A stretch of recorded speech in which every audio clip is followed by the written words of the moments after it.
यवतमाळ जिल्ह्यातून या घडीची एक अत्यंत मोठी आणि महत्त्वाची बातमी समोर येत आहे।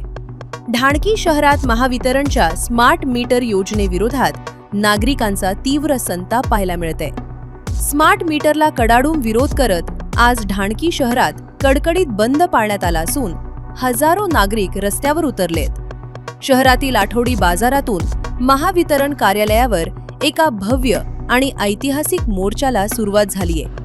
या मोर्चात केवळ नागरिकच नव्हे तर व्यापारी, शेतकरी आणि विविध संघटनांचे पदाधिकारी मोठ्या संख्येने सहभागी झाले।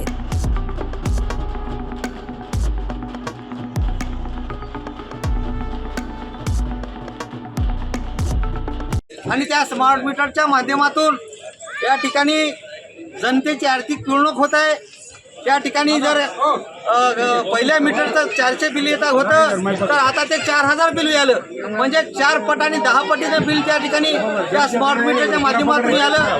त्यामुळं जनतेला याचा फार मोठा त्रास होत आहे, ग्राहकांना त्रास होत आहे। म्हणून हा स्मार्ट मीटर या ठिकाणी कोणत्याही हालतीत बसवण्यात येऊ नये अशी सर्व पक्षीयांच्या, सर्व गावकऱ्यांच्या वतीने या ठिकाणी आमची प्रमुख मागणी आहे। दुसरी मागणी अशी आहे की जे जादा बिल आलेले आहे, आज तुम्हाला सांगतो प्रत्येक घरामध्ये मीटरच्या माध्यमातून एवढी काही लूट या महावितरणनं केलेली आहे। जर या ठिकाणी एकीकडे लिहून देतात की उपलब्ध बिल नाही आमच्याकडे, तुमचं माहिती नाही, आणि एकीकडे देतात की 250-300 युनिट त्या ठिकाणी टाकतात। हे कोणत्या आधारावर टाकतात?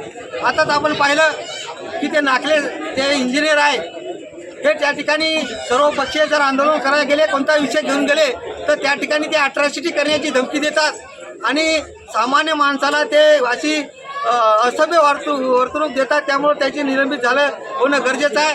त्याचबरोबर ढाणकी शहर हे फार मोठं शहर झालेलं आहे, नगरपंचायत झालेली आहे आणि गणपती असो, दुर्गादेवी असो, बाबासाहेब आंबेडकर जयंती असो, शिवजयंती असो, अहिल्यादेवी जयंती असो, की अनेक महापुरुषांच्या जयंती असो मोठ्या उत्साहाने या पूर्ण गावामध्ये साजऱ्या होतात। आणि या गावाचा मिरवणूक रस्ता एकच आहे आणि त्या रस्त्यामध्ये तारं, गावात तारं, असे अनेक खंबे वाकडे, अशा अनेक समस्या आहेत, त्या सुद्धा दुरुस्त तात्काळ केल्या पाहिजे, जेणेकरून आमच्या मिरवणुकीला किंवा गावकऱ्यांना त्रास होणार नाही। उदाहरण म्हणून सांगतो, तुम्ही पत्रकार बंधू बाळासाहेब गंदेवारचं कॉम्प्लेक्स पहा, त्याच्या समोर तारफा त्या भाजी मंडीवाले ते लोक बसतात ते गाडी घेऊन त्याच्या डोक्याला लागलेला आहे।